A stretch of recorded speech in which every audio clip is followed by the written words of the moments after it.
At Anurag University, be everyone you dream to be.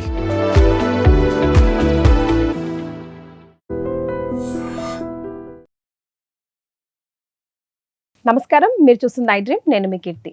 తొలి ఏకాదశి 24 చేసుకోవాలా, 25 చేసుకోవాలా? అసలు తొలి ఏకాదశి అన్న పేరు ఎందుకు వచ్చింది? ఈ రోజు ముఖ్యంగా పాటించవలసిన నియమాలేంటి? మనకు తెలియజేయడానికి ప్రముఖ ఆస్ట్రాలజర్ బ్రహ్మశ్రీ నందిబట్ల శ్రీహరి శర్మ గురుగారు ఉన్నారు. నమస్తే గురుగారు. వాగర్థ వివ సంపృక్తౌ వాగర్థ ప్రతిపత్తయే జగతః పితరౌ వందే పార్వతీ పరమేశ్వరౌ ఆదిత్యాయ చ సోమాయ మంగళాయ బుధాయ చ గురుశుక్ర శనిభ్యశ్చ రాహవే కేతవే నమః. శృంగేరి జగద్గురు పీఠాధిపతులకి, కంచి పీఠాధిపతులకి నమస్కారములు తెలియచేసుకుంటూ కార్యక్రమాన్ని ప్రారంభిద్దాం. గురుగారు, 24th, 25th తొలి ఏకాదశికి సంబంధించి అసలు సోషల్ మీడియా అంతా వైరల్ అవుతూ ఉంది. చాలా మంచి రోజు, దీన్ని పరుపరు విధాలుగా డిస్క్రైబ్ చేస్తూ ఉన్నారు. ఇలా చేసుకోవాలి, అలా చేసుకోవాలని. ముఖ్యంగా అసలు 24 తారీఖు చేసుకోవాలా, 25 తారీఖు చేసుకోవాలా? ఈ సందిగ్ధము ఎందుకు వచ్చిందంటేనమ్మా, 23వ తారీఖు 9:13 నుంచి దశమి వెళ్ళిపోయి ఏకాదశి ప్రారంభమవుతుంది. పగలంతా ఏకాదశి ఉంటుంది. మళ్ళీ 24వ తారీఖు 11:36 వరకు ఈ సంబంధించినటువంటి ఏకాదశి తిథి ఉంది. కాబట్టి ఎప్పుడు ఆచరించాలి అనేటువంటిది చాలామంది సందిగ్ధంలో ఉంది. నో డౌట్ 24వ తారీఖు రోజునే ఏకాదశి తిథి అనేటువంటిది ఆచరించాలి. కాబట్టి సూర్యోదయానికి ఆ తిథి ఉంది కాబట్టి, తిథే ప్రధానము కాబట్టి, సూర్యోదయానికి ఉన్న తిథే ప్రామాణికము కాబట్టి, ఈ యొక్క 24వ తారీఖు రోజునే ఈ తొలి ఏకాదశి అనేటువంటిది ఆచరించాలి. గురుగారు, ప్రతి నెల వస్తాయి కదా ఏకాదశిలో. ముఖ్యంగా ఇప్పుడు వచ్చే ఏకాదశికి తొలి ఏకాదశి అనే నామకరణం ఎందుకు వచ్చింది? అంటే దీనికి విభిన్న కథనాలు అనేటువంటివి ఉన్నాయి.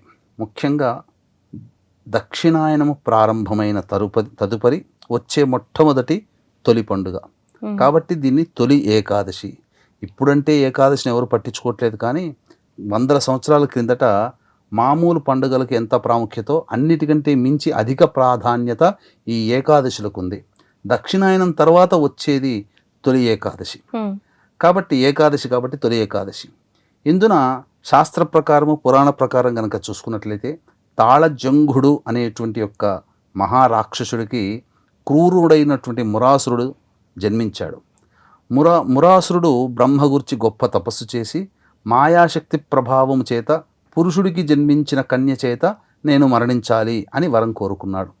కాబట్టి స్త్రీ సంపర్కం లేకుండా మాయా ప్రభావంతో పురుషుడితో ఎలా స్త్రీ జన్మిస్తుంది? అది సాధ్యం కావట్లేదు. కాబట్టి ముల్లోకాలని పీడింపచేసేసరికి రక్షించడం కోసం విష్ణు భగవానుడు ఆ మురాసురుడితో 1000 సంవత్సరాలు యుద్ధం చేశాడు.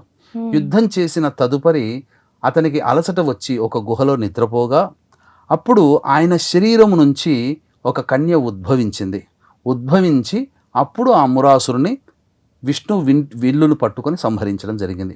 తదనంతరం విష్ణు భగవానుల వారు నిద్ర నుంచి మేల్కొనగా, అప్పుడు ఆ కన్యను చూసి, ఎవరమ్మా నీవంటే, మీరు నా తండ్రి, నేను నీ కుమార్తెను, ఈ విధంగా జరిగిన వృత్తాంతం అంతా చెప్పేసేసరికి సంతోషపడి, నేను చేయాల్సిన పని నువ్వు చేసావు కాబట్టి నీకు ఏం వరం కావాలి కోరుకోమ్మా అంటే, అప్పుడు ఆ యొక్క కన్య ఏం కోరుకుందంటే, నేను నీకు సదా ఎల్లప్పుడూ ఇష్టమైన దానిగా ఉండాలి, అలాగే నన్ను పూజించే వ్యక్తులు ఎవరైతే ఉంటారో వాళ్ళందరూ కూడా నా రోజున పూజించే వ్యక్తులు నీ యొక్క సాయుధ్యాన్ని పొందాలి, పాపకర్మలు తొలగిపోవాలి, ఇలా వరం కోరుకుంది.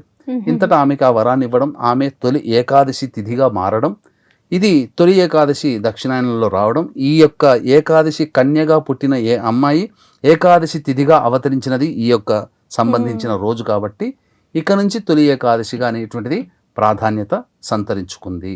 అయితే చాలామంది వీక్షించేటువంటి మన ఐ డ్రీమ్ ప్రేక్షకులకి వచ్చేటువంటి సందేహం ఏంటంటే, ఇక్కడ తొలి ఏకాదశి అంటే శయన ఏకాదశి కూడా అంటారు.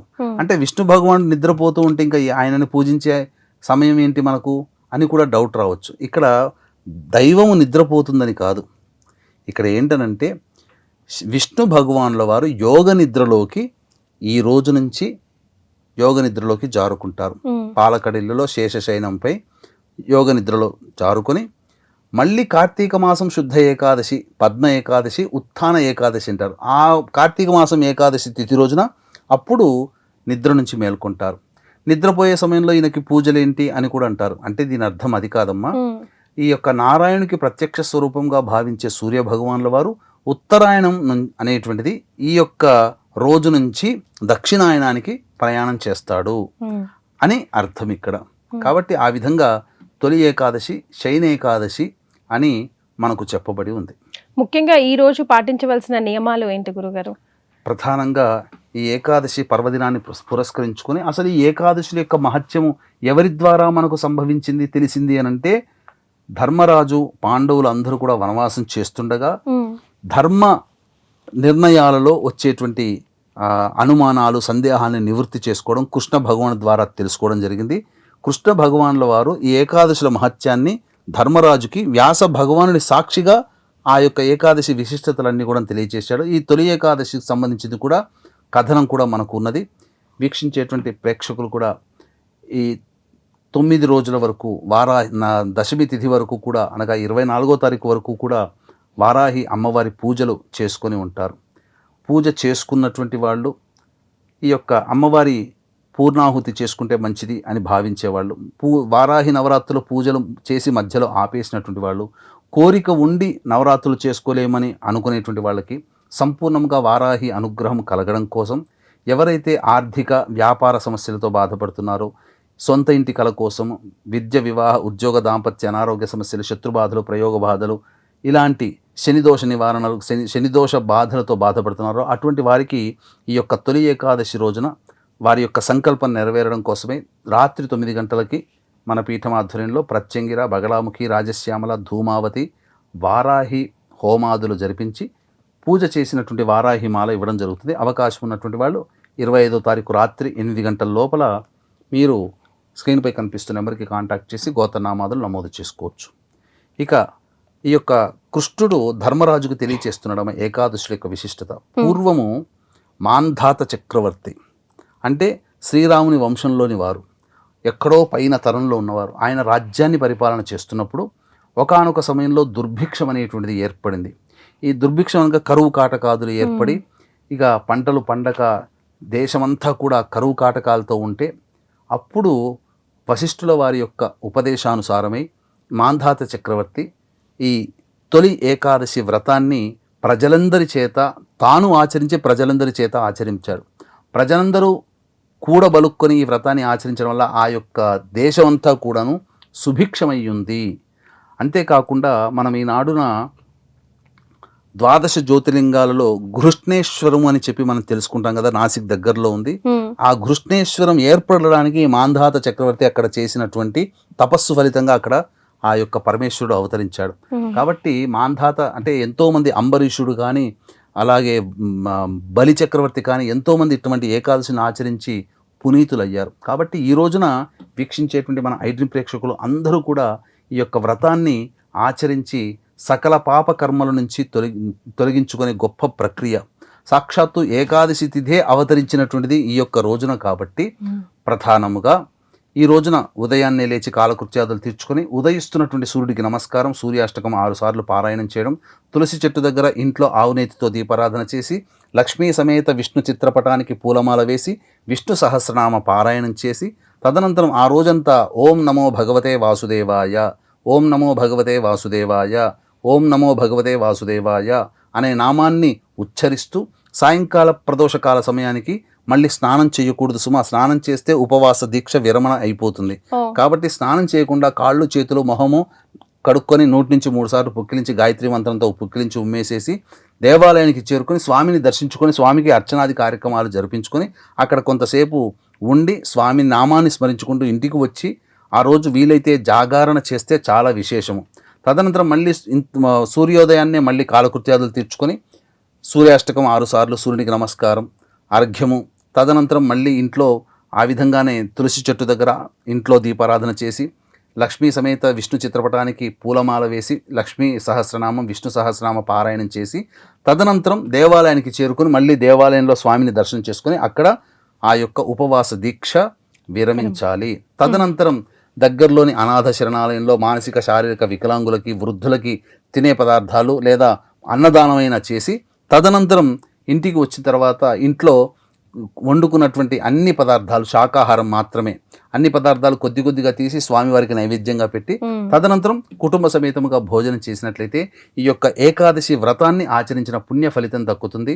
అంతేకాకుండా ఏకాదశి అనగానే ప్రధానంగా చాలామంది చేసేటువంటిది ఏంటనంటే, అమ్మో మేము భోజనానికి ఆకలికి ఆగలేకుండా ఉండలేం, పాలు పండ్ల పదార్థాలు తినవచ్చు, తప్పు లేదు. ముఖ్యంగా ఈ రోజున చెప్పబడినటువంటిది ఏంటనంటే జొన్న పిండి, జొన్నలు ఉంటాయి కదమ్మా, పేలాలు, జొన్న పేలాలు, బెల్లము మరియు ఈ యొక్క ఈ సంబంధించినటువంటివి అన్నీ కూడాను పిండి చేసి అప్పుడు భుజించాలి. ఇంట్లో వాళ్ళు భుజించాలి, దేవాలయంలో కూడా నైవేద్యంగా పెడతారు. జొన్న పిండి బెల్లముతో చేసినటువంటి ఇలాచి కూడా అందులో దట్టించాలి. ఈ పదార్థాలు భుజిస్తే ఎందుకనంటే ఈ గ్రీష్మ ఋతువు అనగా ఎండలు అయిపోయి ఒక్కసారిగా వాతావరణం చల్లబడి శరీరం అటు ఇటుగా ఉంటుంది కదా, కాబట్టి ఈ యొక్క పదార్థాన్ని భుజించడం ద్వారా శరీరం అసమతుల్యం కాకుండా సమతుల్య స్థితిలో ఉంటుంది అని చెప్పి మనకు ఆయుర్వేదం ద్వారా ఈ యొక్క ప్రకరణని ఈ రోజున చొప్పించారు. తప్పకుండా జొన్న పేలాల పిండి, బెల్లము మరియు ఇలాచి ఈ 3 కలిపినది ఖచ్చితంగా ఈ రోజు ప్రతి వాళ్ళు భుజించాల్సిందే. రైట్, చాలా సంతోషం గురుగారు. ఈరోజు తొలి ఏకాదశి విశిష్టత, అసలు పేరు ఎలా వచ్చింది, ఆవిర్భావంలోకి ఎలా వచ్చింది, పాటించవలసిన నియమాలు, చేయకూడని పనులు అన్నీ కూడా తెలియజేశారు. ధన్యవాదాలు. సర్వం Shri Umamaheshwara పరబ్రహ్మార్పణమస్తు. And for more videos, Please subscribe to iDream. Please subscribe to iDream. Please subscribe iDream. And please subscribe to iDream. For more videos, subscribe to iDream. please like, share and subscribe to the channel. Congratulations, iDream. Subscribe to iDream. Subscribe to iDream. So subscribe to iDream Media. iDream ki iDream team andarki huge congratulations. Please subscribe iDream Media. Please subscribe to iDream. Subscribe iDream. Please subscribe to iDream. iDream అంటే నా కళల channel subscribe చేసుకున్నారు, నోరు తిరుగుతలేదు, మీరైతే గంట గుర్తు కొట్టండి. For more such videos, please subscribe to iDream. Subscribe to iDream. Please subscribe to iDream. Please subscribe iDream Media. Please do subscribe to iDream. Please subscribe to iDream Media. For best entertainment and information, please subscribe iDream. And don't forget to subscribe to iDream.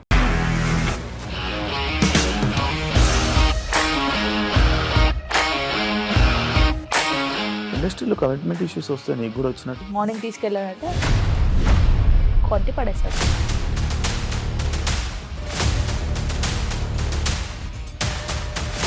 ఒక్కళ్ళు కూడా చూడలేదు ఈ cinema అని చెప్పడానికి కూడా చాలా ధైర్యం కావాలి. అది నిజం కదా, దాంట్లో ధైర్యం ఏంటి? ఇది నెక్స్ట్ డే ప్లేట్ మార్చేస్తే తప్పు కదా. As of now we are comfortable this అని నేను అనుకుంటున్నాను. రష్మిక గారిది మీది ఒకే ఊరు అంటే కదా. నీకు కోపం వచ్చిందంటే బాగా తిట్టేత్తరా? తిట్టేద్దామండి. నిజంగా గేమ్ ని ఎలా చేంజ్ చేయగలిగారు? ఏపీఎస్ఎఫ్సి వాళ్ళకి 6 నెలల్లో నేను 6 లక్షలు కట్టా. బిజినెస్ చేయాలనుకుంటే it is as difficult as riding a tiger.